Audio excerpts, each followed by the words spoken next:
One of my favorite things in the world to do is watch Friends. I know it's been off for years and years. It's not even around, but I still find myself binge watching old episodes. And I was thinking about this today and thinking, it's the predictability of the friends in the circle, right? You have Chandler with his quirkiness, Monica with her type A of just everything has to be so neat and tidy and organized. It's Phoebe's ability to make you laugh at her silly songs. Ross always comes in with those smart comments, and Joey and him and his food, like it is just so hilarious. And of course, Rachel, she just brings everybody together, and it's just such this beautiful, cohesive team of people.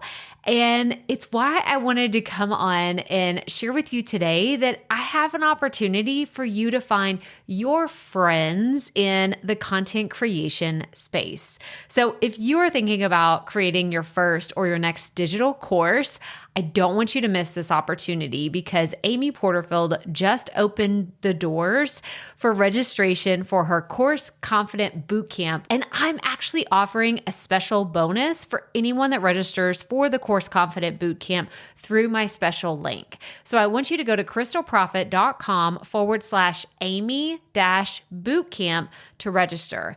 That's crystalprofit.com/Amy-bootcamp. And what you're going to find when you get there is I have this special bonus private podcast series. It's called Money Mindset for Creators. So I want you to go register for Amy's bootcamp, download the podcast, and immediately start listening to it, because what this training is set up to do is to help you get your mind right about monetizing your content, making money so that you can fuel your content creation dreams. So go to crystalprofit.com/Amy-bootcamp to register for Course Confident. And I cannot wait for you to find your friends and find the people that will be there for you. Do you see what I did there? Yeah, nice little friends segue connection. Go to crystalprofit.com/Amy-bootcamp. And I cannot wait to see you inside. Okay, let's get into today's episode. Do you wish that you were better at telling stories? Oh, if your ears just perked up and you were like, oh, yes, this is something I have been wanting to get better at. I've wondered how you tell stories in a podcast or on your social media or in your email. Like, this is the thing that I need. You are going to love today's conversation because we are focusing on stories for your podcast, stories for your business, stories, and I am here for it. So let's get right to it. Welcome to the Profit Podcast, where we teach entrepreneurs how to start, launch, and market their podcast. I'm your host, Crystal Profit, and I'm so excited that you're here. Thanks for hanging out with me today, because if you've been trying to figure out the world of podcasting, think of this show as the time-saving shortcut you've been looking for. So let's get right to it, shall we? Okay, so before we get into today's chat with our special guest, I wanted to tell you it was a challenge for Celinne and I to get this interview to happen. Okay. And we're going to talk about it in the interview, but y'all, I am in Houston, Texas, and she is in Bali. Yes, like Bali, Indonesia, like a place that I've had on my bucket list that I cannot wait to travel to one day. And so we did this interview at 6:15 in the morning, my time, and I believe it was like 8 p.m. her time. And so it was just such a fun conversation to be in totally different, like literal parts of the world, different times of the day, but we freaking knocked this conversation out of the park. And I am just so excited to have met Celine and had this conversation. So let me tell you a little bit about who she is, what she does, and why she is the perfect person to talk to us about story today. So Celinne Da Costa is a story architect for high-profile entrepreneurs. She helps her clients become confident and fully expressed leaders with irresistible stories, influential brands, international media coverage, and thousands of raving fans. Since leaving corporate America in 2015, Celine has visited 60 plus countries, worked with clients from 30 plus nationalities, and interviewed hundreds of people around the world about their story. Celine has over 1,000 hours of practitioner training in a variety of techniques, including neurolinguistic programming, breathwork, hypnotherapy, emotional intelligence, and life coaching. She uses a variety of tools to create customized breakthroughs for her clients. She's had work featured in top-tier international publications, including Forbes, Entrepreneur, and Business Insider. She also delivered a TEDx talk on the power of human connection. I'm telling you, this is the reason why I could not wait to have a conversation with Celine. But I do want to warn you that we got super fired up in this conversation, and we have a lot more foul language in this episode than we typically do. So if you have little ones around, this is your call to action to put in your earbuds, put on those headphones, because we are going to get fired up about storytelling today. So here is my interview with Celine. All right. Welcome back, Profit Podcast listeners. I'm so excited to be chatting about story with Celine today. So welcome to the show, Celine. Thank you for having me. I'm excited. Yes, this is so much fun. So first and foremost, you have to tell everybody where you are, because we are actually doing this in the bright early morning for myself, but it's nighttime where you are. So tell our listeners where you're calling from. I am calling in from Bali, Indonesia, where the sun shines and the birds chirp and there's just grass to sink your toes in anywhere. I love it. I love it. Anytime I think about Bali, I think about Eat, Pray, Love. I'm from the generation of right when the book comes out and it's in the movie theater. I think I was probably in high school or something, but I just remember being so excited to go see that movie. So I'm full blown jealousy, FOMO of where you are. So I'm so happy that we were able to make this work, because, you reached out to me saying that you thought you would be a great fit for our listeners. And I've seen so many of the amazing conversations that you've had about story and how to incorporate it. And you have a pretty incredible story yourself. So can you kind of tell our listeners how you got into what you're doing today and how it relates to story? Of course. So I didn't choose to be doing this work where I'm doing, helping people tell their most powerful stories. So this is actually something that I naturally, I know it sounds cheesy, but by following my intuition and following my passion, I was naturally led into this thing that, according to my human design, I've actually designed to do, is helping people to tell their story and speak to their truth. And so how did I get here? Well, it started with the classic, I used to work in corporate story. And, I giggle at the story because I know that it's not unique. It's I know so many entrepreneurs are I used to work in a corporate 9 to 5, and then I quit my job and became an entrepreneur. So the actual theme of the story is not unique, but I do believe that every entrepreneur has their own unique version of how they went from doing something they don't love, or feeling that friction inside of their body, to actually tapping into what it is that they do want to do, and living into that and doing that. So for me, I used to work in corporate America. And it was, to me, I'm originally from Italy, although you cannot hear that in my accent, but I immigrated to the US when I was a child. And to me, from the moment I got to the US, there was no option. There was never a menu that was presented to me. It was you must work super hard, get good grades, get into one of the best universities, and go work a job in corporate so that you can be somebody. So you can, quote unquote, be somebody and prove yourself. And so to me, like basically from like age 10 to 23, it was just about put my head down, work my ass off, get the good grades, get the scholarship to a great university, get my ass into New York City and have a corporate job, as I live near New York City. And that was like the dream. And so, I spent over a decade of my life doing that. And then I get to New York City and, you know, the drill. I'm, not happy, feeling miserable, completely unfulfilled, like working, grinding my ass off, working 10 to 12-hour days, waking up at 6 in the morning and not getting home until 8 p.m. at night.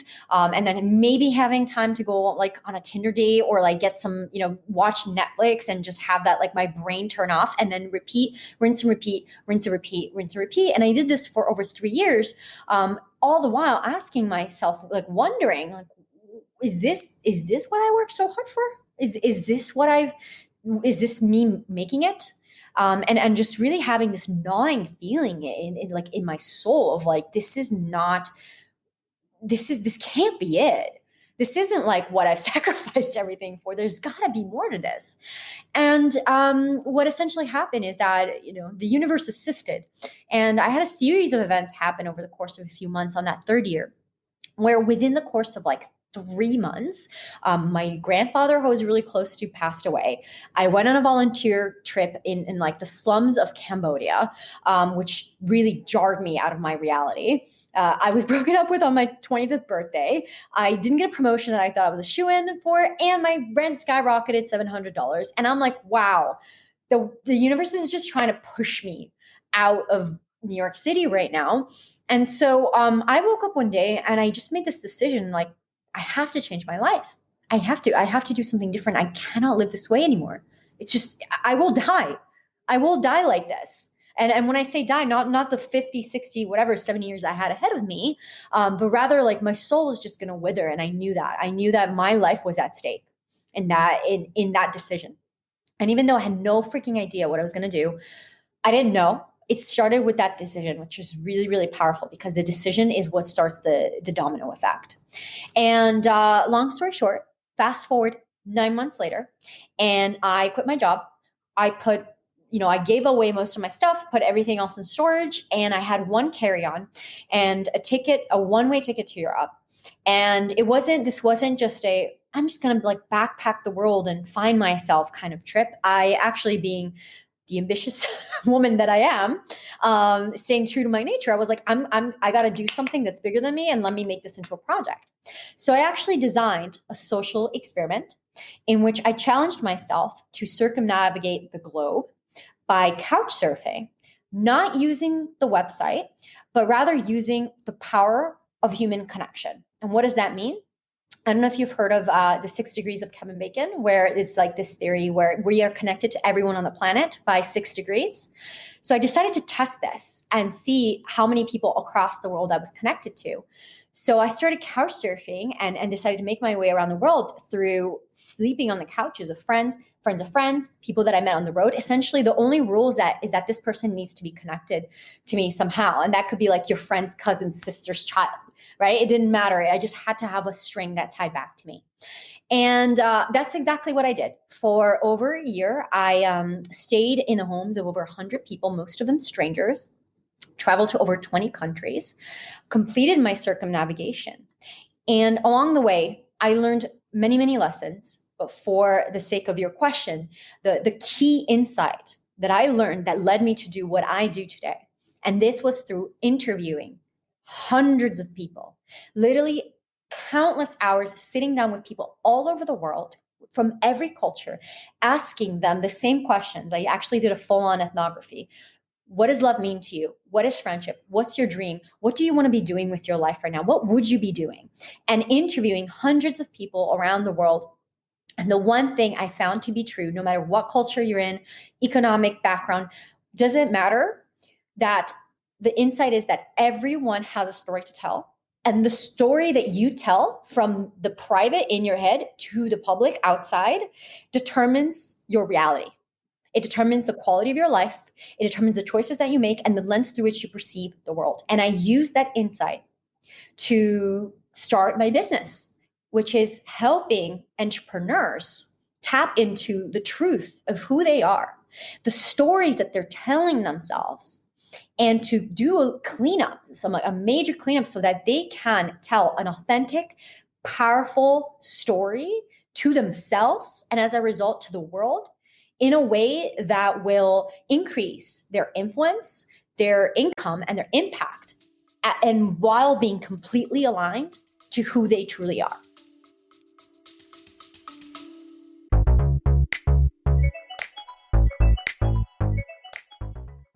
Being a woman in business comes with its own unique set of challenges, but also so many opportunities. We get ahead by leaning in to what makes us different from business as usual. I'm Samantha Hartley, host of Profitable Joyful Consulting, inviting you to a special 6-episode series exploring the experience of being a woman in business. You want to hear from women consultants who've hit $1 million, who sell 6-figure engagements, or who've broken their own revenue ceilings? Yeah, those are my clients, and they'll be sharing too. Join me for 6 must-listen episodes that tackle key challenges for women consultants. Follow Profitable Joyful Consulting on your favorite podcast app.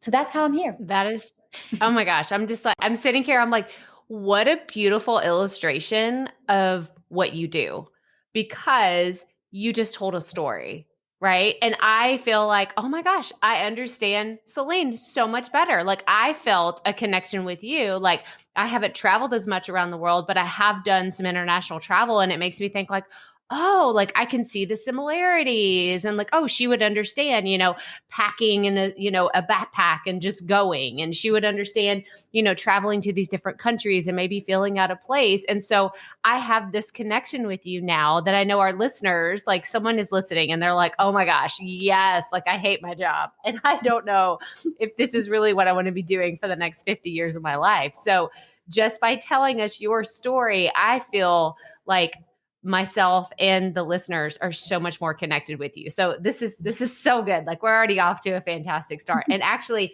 I had looked at your website and I'd seen so many of your pictures. Oh my gosh. Like, they were so beautiful and so candid and so real and authentic. And so I want to ask, like, in your travels and all the different countries that you went to, was there one particular place where, of course, I'm sure there were ones that were just so beautiful and so magnificent, but was there one place in particular that you felt that you just really connected with the people and the culture? Oh, that's a big question, because I've been to over 60 countries by now. So there's a lot of, when people ask me, there's several countries that I could go with, but I'm going to go with the one that popped into my mind first as you were talking, because that's the one that apparently needs to come through. I would say Nepal was one of the countries that taught me the most lessons. And I learned from truly the most. And I think, like, when it comes to the people and why I connected with the people, the word that comes through is humility, which is something that they don't really teach you in the Western world. And especially in America, this culture of like me, how much money I make, how many titles I have to my name, what I do, me. And, I come from, Italy, but still, like, of course, that influenced me. And I felt like when I was in Nepal, and actually another country that comes to mind is Myanmar, because it's very similar in that way. Just the piety and the humility of the people. The piety, and what I mean by that is that there's just, it's not religious, it's piety. It's like this respect for higher sources, for creation, there's the praying in the temples, celebrating the gods, and just this, like, this ability to just bow down to your knees and touch your forehead to the ground, to, in thankfulness to a god, which, a Western person would just scoff at that and be like, ew, like that ground's dirty, or like, that what God, there's only one God, or whatever it is. It's like, it doesn't fucking matter. It's that ability to just, like, be able to get so close to the earth and recognize that there's forces much, much, much bigger than you at play, and to totally be okay with, like, your ignorance, which I know that that's going to trigger, even hearing that word, it might trigger some people, but the ways that we can know so much and know nothing all at the same time. And the the more we know, the less we actually know. So it was really powerful. And their sense of hospitality and the ways that they welcome you in, it doesn't matter. Like people from all income levels, they just open their doors, they feed you, they say hi, they welcome you. And so I just learned so much about what it means to be humble and respect that there's forces outside of me that I don't know much. I know a lot of stuff, but I don't know much at the same time. And that's totally fine, you know? So yeah, that was a country that I was really connected to. Very cool. Very cool. Oh gosh, I just see, and this is like already getting off on like, I could ask you so many questions about your own story and like, what your journeys have been like, but I want to turn the spotlight to the listeners because there's so many people in our audience that they really struggle with story because a lot of the podcasters in our community just want to teach, right? They know A, B, and C, and they want to teach it to their people. And they're like, I feel like I'm boring. And I feel like if I was listening on the other side, I don't know how to kind of spice things up to make things not boring, whether it's finances or something that, other people like they're excited, like podcasting. Come on, guys, like podcasting really isn't that interesting, but I have such a passion for it that I feel like I can bring out the pieces of it that make it interesting for me. And hopefully, if you're listening to this podcast, you find it interesting too. So, do you have any advice for people to be able to incorporate story into what they may consider something that's kind of boring to their audience? This is a multi-layered question because there's an easy answer and then there's the real answer. And I'm going to give you guys the real answer because you can find the easy answer on Google. So, but just so you're aware, the easy answer is, oh, well, you need to learn the structure, how to structure story, which there's a whole process which I can go into around how to structure story and how to storify everything. But the real issue when it comes to people who are like, I want to tell more story or I want people to listen, my audience is not connecting to me, is what you're hitting on is actually the story that we tell ourselves, which is, oh, this is too boring, or like what I'm saying is not interesting to people. My story is not really worth telling. There's too many pieces. People just wouldn't get it. What would people say? So all of those are limiting beliefs that we tell ourselves that actually keep us from telling our story. So when I teach entrepreneurs how to put themselves out there and tell their story in a powerful way, there's 4 key elements to creating an irresistible story. And those key elements are unlock, embody, design, and amplify. And I'll explain these in a moment. So unlock is actually understanding, why are you not telling your story in the first place? There's something holding you back, or you be out there and you be doing it as long as you learn the right skills. But even before that, even before you learn the right skills, there's something that's keeping you back. For a lot of entrepreneurs, it's these disempowering stories that, like I said, oh, my story's not worth telling, or I don't know, what I have to say is boring. Oh, I don't think people would get it, or like, oh, I don't know, like my audience wouldn't judge. And those things, it doesn't matter what story you actually tell. If you're still thinking in the back of your head that your story is not worth telling, if you're still holding these limiting beliefs, it doesn't matter how beautifully copyrighted your story is, because it's going to carry the energy of you not believing that it's worth telling. And that will turn people off instantly. So that's the first piece, is asking yourself, what are the reasons why you're not telling your story, or you're not putting story into your business in the first place? Because you can sure as hell bet that there's going to be a list of limiting beliefs that you need to look at and put into the light and start to address from a mindset perspective. Because even when we look at entrepreneurship, mindset is 80% of it. The other 20% is strategy. So first and foremost. The second piece is embody, which is understanding, why do you want to be telling these stories in the first place? So when it comes to embodiment, and most, actually, I'm going to come back to this for a second, because what I want to point out is that most entrepreneurs, they obsess over the design and amplify piece. So most entrepreneurs are obsessing around, oh my God, how do I tell my brand story? Like, what parts of the story do I need to tell? How do I put it out there? Like, how do I phrase it? Like, what copy should I use? And that's phase 3, which is designing your own, like your bespoke story, and actually having a storytelling strategy, is phase 3. And phase 4 is one that entrepreneurs definitely obsess about, which is, how do I get featured in PR? How do I grow more followers? How do I get more people to look at me, more people to join my community, more people to buy from me? So they just obsess over 3 and 4, like designing and amplifying their story. And they're totally missing these first 2 steps. And I'll go back to step number 2, which is embodiment, which is, what is the bigger why that you're telling your story? As an audience, as your audience, why should I care? What's the bigger why? And what's the vision? What is it that you're actually looking to teach me in the big picture? What is the big picture of where you want to take me? Who am I? Like, who's your ideal audience? Like, getting really, really clear on who your ideal audience is that is going to receive your story. What is the transformation that you're going to give them? Because, disclaimer, your story actually isn't about you. It's about how you can become a vessel for the information that you want to carry for your audience.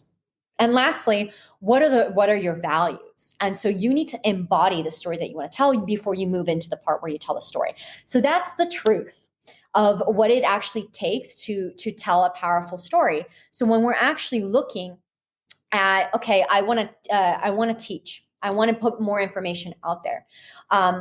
Well, first of all, it's been scientifically proven that storytelling is 22 times more memorable than fact. So absolutely, yes. If you want to teach something and you want people to remember and retain that information, storytelling is the way. But before you go off and be like, let me just squeeze this random story in here in a way that I don't really understand and doesn't make sense to me, but I'm just going to put it in there because I'm supposed to storify everything. Before you do that, pause, take a step back, and look at these phases. Ask yourself first, what's holding me back from telling this story? What are the actual limiting beliefs that are getting in the way of me storifying this? What do I believe I cannot do right now? And then 2, what is the bigger why? Who is it that I want to speak to? What is the transformation I want to give them?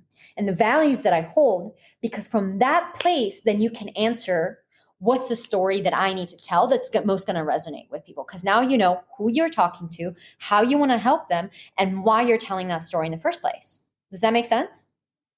Absolutely. Absolutely. And this is so helpful because I know that there's people right now that are listening and they're in that 3rd and 4th stage where they're just like, okay, I need to like perfect, like put it in this pretty little box, and be able to tell my story. And I want to tell it to thousands of people. But oh my gosh, that mindset of just switching from, why do I think my information is boring? Or why do I think someone wouldn't be as excited about this? Like, really figuring that out first can help podcasters really be able to deliver content that's so much better and really connects with their people. So no, I think that this is absolutely helpful. Now, I want to go back to what you were saying earlier, with like being able to tell stories and make it really personal. This is where I think a lot of people get caught up, because they're like, well, what is too personal, right? Like, I don't want to just put it all out there and be like, kind of feel very exposed. Does that kind of go back to the mindset? Or like, what do you think? Like, do you get that question often? Like, how do I make this connection without getting too personal? Yeah, this is a huge thing that you're touching on that a lot of my clients come to me for. And, they're saying, I have an amazing story to tell. Don't know if I should tell some of these parts. It feels too vulnerable. It feels too personal. So we're still going to go back to that framework that I taught you, because that's exactly what I take them through. So that piece of like, this is too personal.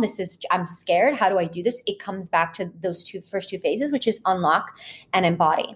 So the first thing that you need to understand is what about it feels too personal. We need to get really clear on why you feel it's too personal.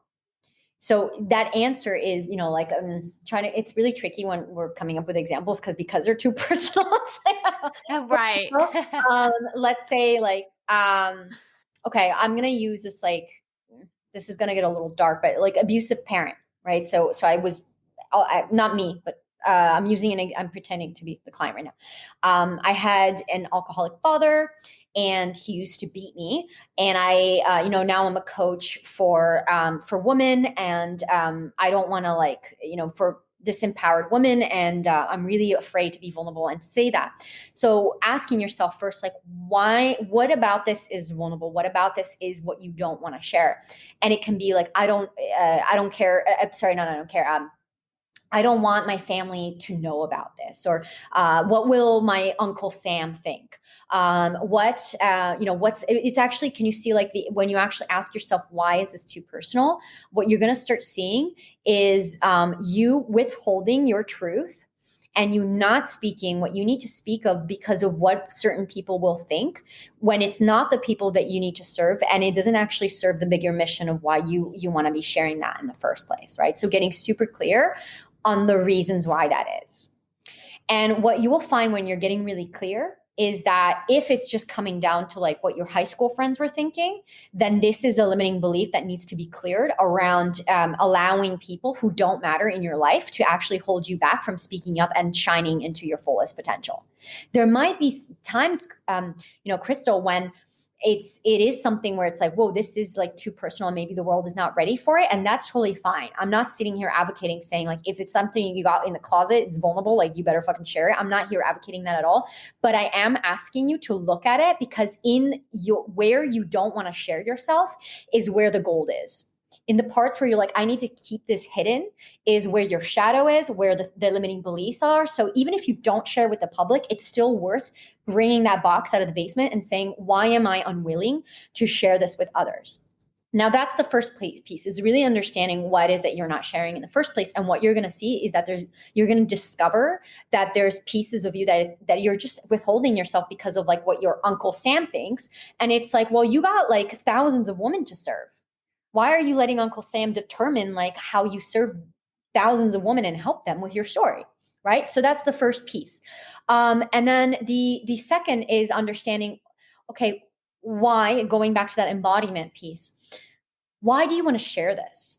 What is like the bigger intention that you want to share this with? And here we get more information, because if you are coming from this place of, well, I want to talk about my abusive father, because my story is just so traumatic, and I have gone through so much, and people deserve to know how I overcame so much shadow and how I made it and how I now make so much money despite the past that I had. Can you hear what's wrong with that? It's yeah. you. My story, me. So yeah, that's actually not going to resonate. I wouldn't recommend that you share something like that. You will get backlash. And there's a good chance that when you do, you're going to be unable to actually stand your ground, because it's coming from your ego. It's not coming from your soul. And so part of the embodiment piece that I work with entrepreneurs is getting so grounded, so aligned, so clear in your bigger why and your vision and who you're serving and what you're here to do, that you're just absolutely unshakable. No matter what the haters say, no matter what happens, because you know that what you're sharing is way bigger than you, and it's serving people in a deeper way. And so if you were to say, if you generally were to say, well, my audience, it's disempowered women, and a lot of them are going through abuse as well. I've noticed a lot of my clients are having issues. They're not speaking up. They're not having boundaries. So I want to tell this vulnerable story to show them that it's possible to go from this like really disempowering place and set boundaries and like rise out of that and like build a successful business. I want to show them that it's possible through my story. Now, that is a soul aligned why you must share the story. So now the piece is around, when we move into 3, into the designing and sharing it, this is the part where we need to work on your courage. So this is the part where, because when you cleared the reasons as to why you're being held back, and there's a bigger reason why you must share this, and it's aligned and it's serving your audience and it's going to create a bigger impact. Yes, it's hard to share it, Crystal. It is. And part of what makes this powerful, what makes vulnerability attractive, is that it's fucking hard to do. And when people are vulnerable and they put themselves out there in that way, and people can sense that it's coming from a pure place of service, this is like when you get the tons of comments and the press, and because people go crazy because they're like, oh my God, you're doing that thing that I don't have the balls to do. You're doing that thing that I'm scared to do, but you are showing them. And your courage is in itself the story of, this is vulnerable and I'm scared, but I'm going to share this for a bigger reason anyways. And that is like catnip to your audience. And not only is it catnip to your audience, but it's true to you. And the process of looking at this thing that you're afraid to share and looking at why you must share it, and then overcoming the limiting beliefs around sharing it, and then putting yourself out there in that way, by the time you get from like point A to point Z, where you're sharing it with the world, you will have grown so much as a person that you will be able to hold you'll be able to hold that, sharing that in a deeper way. Does that make sense? Yes. Oh my gosh. So basically, you're a story therapist. That's all I kept thinking. I was like, I love this so much because, I mean, just really understanding your own limiting beliefs, like the own reasons why, like, because I could think of so many stories, like my personal stories that I haven't shared on this podcast in my message.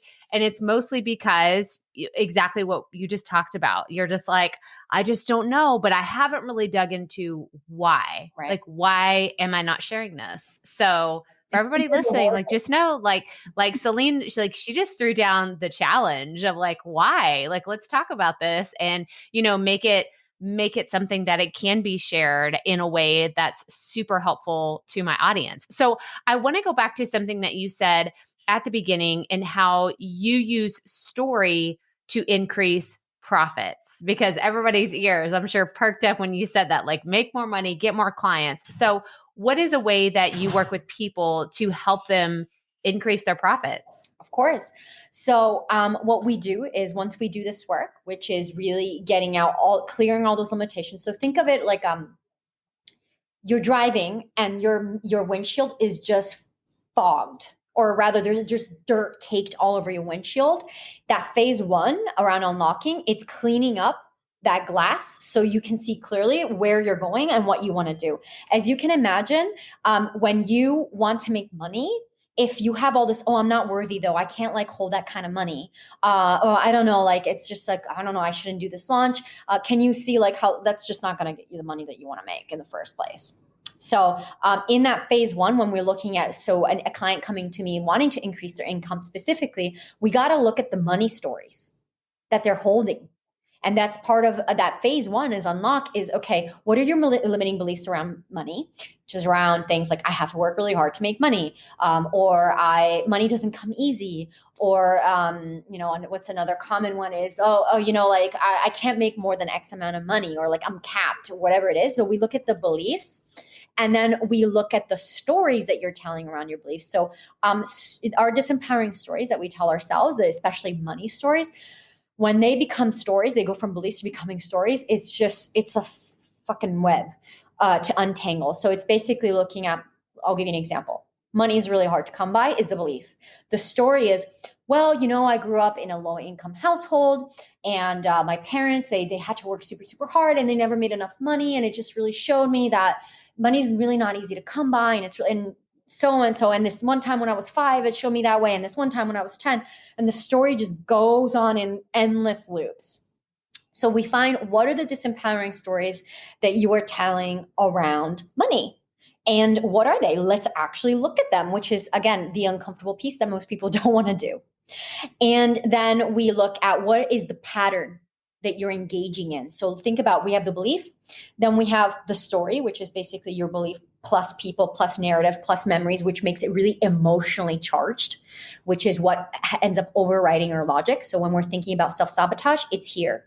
Stories make us emotional, which can be used for really, really good stuff, like attracting your ideal client, or it can be used to screw yourself up inside of your head, because now you're getting emotional and you're upset and you're frustrated and you got all these emotions, and then your logical brain is off, because 95% of decisions are coming from your subconscious.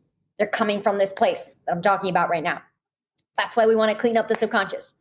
And then we strip that story and we look at, okay, what's the pattern that you're engaging in around money? So the pattern is like, let's just get rid of the story right now and let's just look at the bare bones. What's going on? What's like step 1, 2, 3, 4? A pattern would look like, I don't believe I'm worthy of money, so I work really, really hard to make tons of money. I get it and I spend it all. I have a meltdown. I get super frustrated. I work really, really hard to make money. I get it and I spend it all. And then basically you start looping. And we do this in relationships. We do this in money. We do this with our health, dieting, food and not being able to get the, weight that we want to get. Like we do this in all areas of our life. We just engage in loops. So I help them find the loop. And then part of the work that I do is I help them break it. Just break the pattern. And I do this through a lot of techniques. I work in the subconscious mind. I have over 1,000 hours of practitioner training to help people get to the root cause and work through this and break it from a subconscious level. So I teach clients to really reprogram these money patterns that are hurting them from a subconscious level and release the emotional charge around it. So once that emotional charge is released through a lot of mind-body practices, then it's like not gripping you in your subconscious anymore. So now we look at embody. Okay, why do you want to make money? Why do you want to use your story to make money? And if your answer is like, well, because I want more money so that me, then again, you're like, you can make a lot of money not giving a shit about other people, but the cost of that is that you will feel unfulfilled. And that's not the work I do. It's money, profit, and feeling really freaking good and aligned while you're doing it. Because what's the point of human existence otherwise? If we're just making money to fill an empty void in phase one that we have not addressed, right? So that's why we address the void. We address what's in it. We clean that windshield. Okay, why? And when people get connected to the real reason why they want to make those profits, Crystal, oh my God, it's like I get goosebumps. It's because it's not about the boat or the house or whatever. It's about creating a future for your children. It's about, being able to give, to help, giving the example of this empowered woman, like to be able to help them have a support center, a recovery center. Like I can't tell you like the dreams that people have when they actually connect to the bigger reason why they want to make money. And it doesn't have to be like a super noble cause. Like you don't have to like build a hospital somewhere. It can literally be like, I want to have a beautiful home and give my children like what they need, because that's not what I had growing up, So when you get connected to that bigger why, and what are your values around money? What do you value around profit, about making money? Well, my values are service. My values are family. My values are joy. Can you see how that just transforms why you make money? And it gives you like this fresh new sense of energy as to why you want to show up and create abundance in your life. So what we're doing in those first two phases is essentially rewriting your money story from the inside out. And now in the other two phases that we talked about, the design and amplify, now we take that and we make it your public story and we amplify it.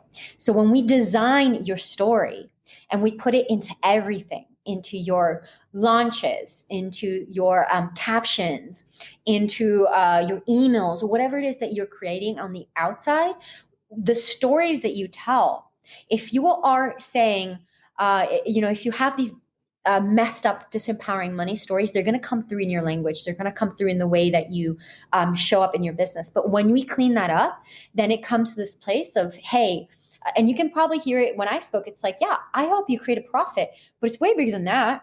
Sure, like you're gonna make lots of money, but that's just the tip of the iceberg of what you're actually gonna receive by doing this kind of work.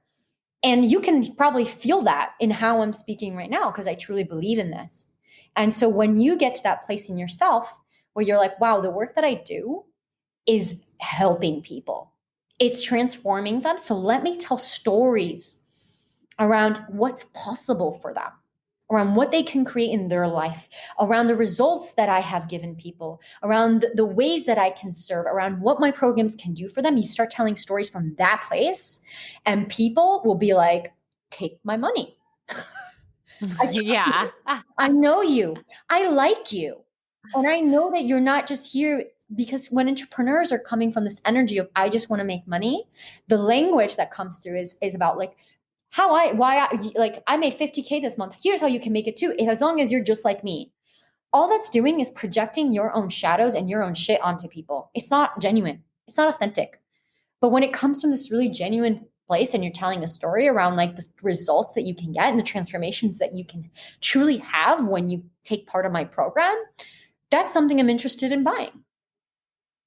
Make sense? Yeah, this is This is so helpful for people because, and this is a beautiful surprise because, I really thought today we were going to talk about story and how people that are just starting their podcast can really, tap into their own stories to make these deeper connections with our audience. But now I just realized there's such a good majority of my audience that has started, but now they're starting to get into that podcast monetization and they're starting to think about how can I make money with my show? But I mean, you're just throwing down the challenges left and right. You're like, okay, but why? Why is it? Because, and I actually ask my students this a lot. I'm like, they're like, I'm ready to monetize. Like as soon as they start their podcast, they're like, I want to start making money. And when I ask why, they're kind of like, well, isn't that just what you're supposed to do? Right? Like, isn't that just the next step? So I love that, you've just thrown it out there like, but why? Why? Because this is so important to, I think any journey that you're going on is really, like you said, I love the metaphor of cleaning off the windshield, like get the bugs off, get all that crap that's been sitting there forever and wipe it off. That way you can get a clear vision of where you're heading, why you're going there. And this is so good. We could just talk about this forever because I could listen to your stories all day. I could listen to your metaphors. These are so good. But I want to move into another segment where I'm going to ask you some rapid fire questions. So are you up for that? I am up for it. Ready. Okay.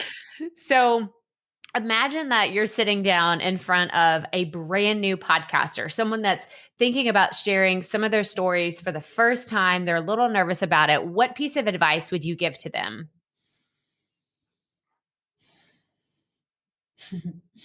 I'm giggling because it's like, how do I make it a different variation of why? But truly there's 4 pieces that they need to sit down and really map out before they put their podcast out there. And this is separate from what's the USP and things like that, all the technical things, but truly for this podcast to have a life, to breathe soul into this, you want to ask yourself, what's the bigger why of why are you launching this? Why? What is that bigger, deeper vision that you have, which brings us to the second question that you want to ask, because there's 2 different things. There's the why and then there's the vision. They're separate. The why is that deeper reason, which is, I want to become a role model that one day my children can look up to. I want to rediscover what it means to be human. I want to, show that life is a game, that life is fun. Like that's a deeper, it's basically like the soul of the podcast, right? And then you have the vision, which is, okay, what is the direction that you want to take people in? And this is like what people know as the I help statement, but I don't want you to just write a mindless I help statement, but rather ask yourself, I want to empower this group of people to create these kinds of results in their life. And because when you're doing this podcast, it should always come back to that bigger why you're doing it. And what is it that you want to, what is the direction that you want to take your audience in? Because as long as you're coming back to that over and over and over and over again, it will create this immense consistency in your podcast, in your storytelling, because the stories that you choose, the guests that you choose, what you choose to talk about, all need to consistently come back to what is your why and what is the vision behind your why. And, the third piece is getting really, really clear on who is the person that is on the other side of this podcast. And I don't mean to don't just map out the demographics, but actually the psychographics. I want you to literally close your eyes and imagine that you are this person that is listening to your podcast right now. This person, where am I? Where do I live? How do I feel? What am I most afraid of? What am I insecure about? What am I struggling with right now? And what lights me up? What keeps me up at night? And what lights me up? What fuels my fire? So really just transport yourself into the soul of your audience and ask yourself these questions, because then you will know what are the pain points that you need to help them through and what are the desires that you need to help them achieve. And the fourth part is, what are your core values that you want to hold this podcast around? Now, I know that we all have a bunch of values. So what I would suggest is that you pick your core 3 values for this podcast. So let's say you have the same exact podcast.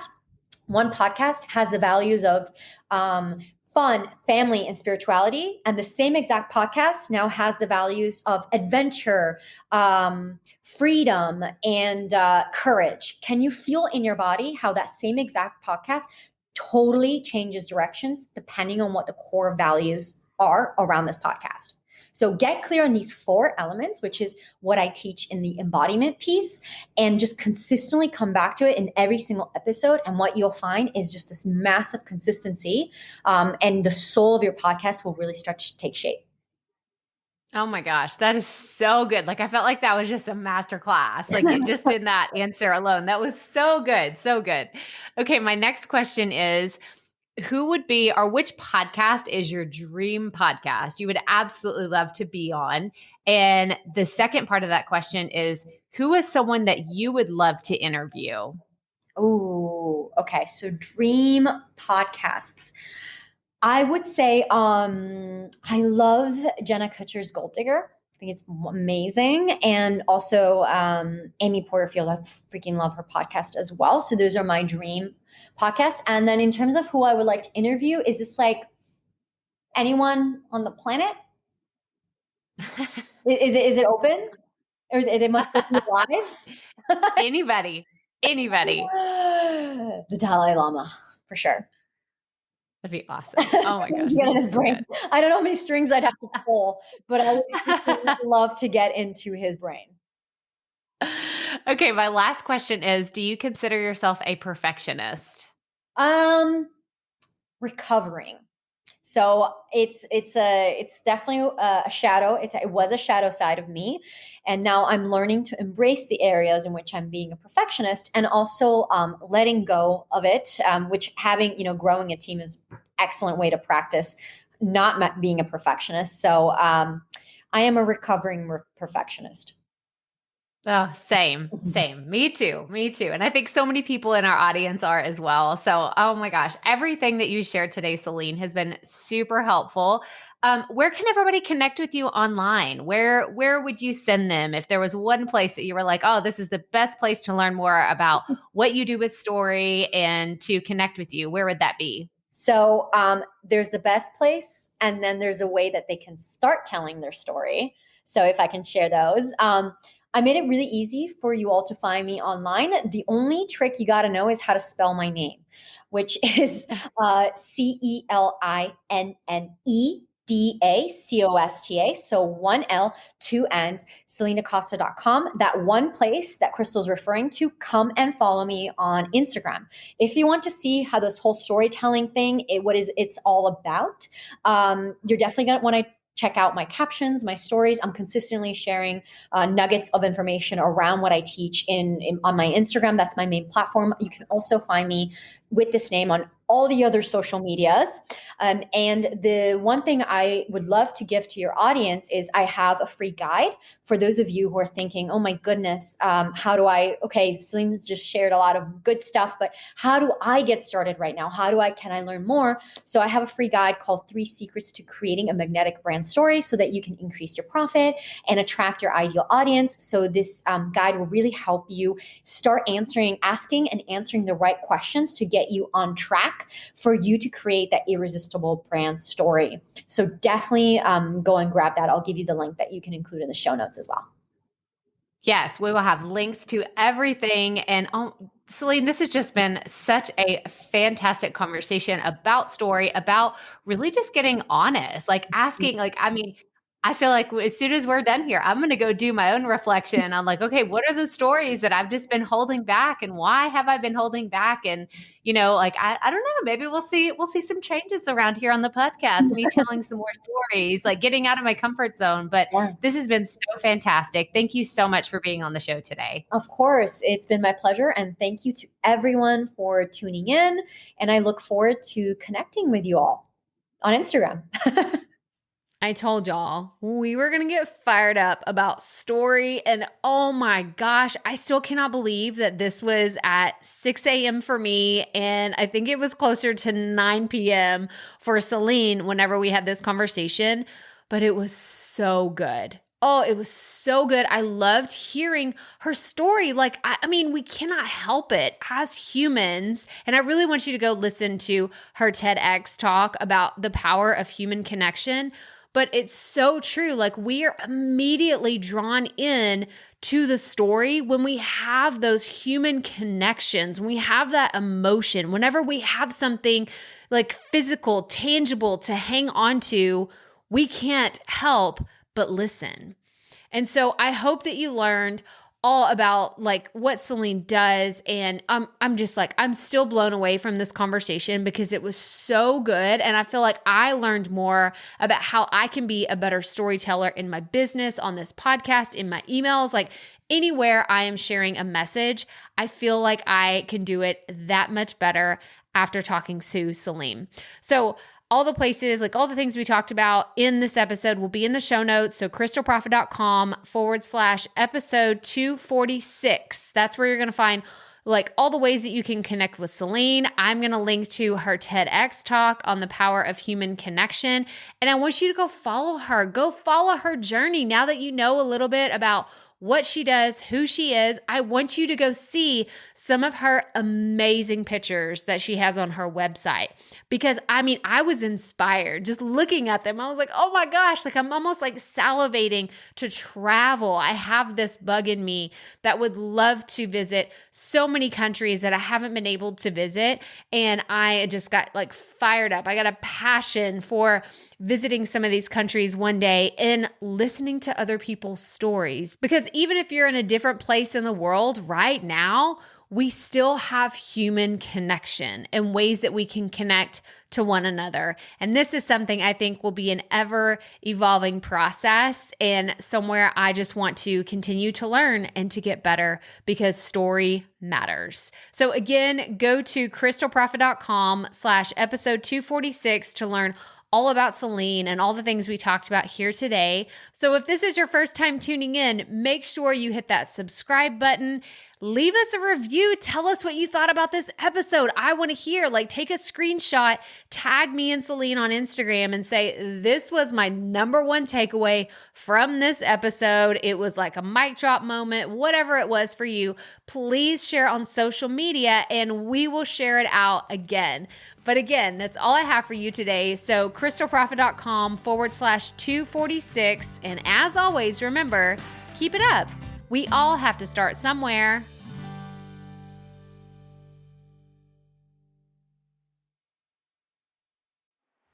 Hey, Profit Podcast listeners. Thanks for sticking around to a little bit after the episode to hear this special message because I want to hear from you.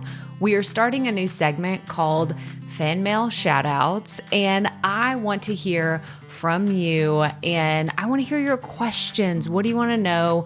What questions have you been dying to ask me? So here's how to make this happen. Go to the app where you're listening to this podcast right now. Go there. I'll wait a second. Okay.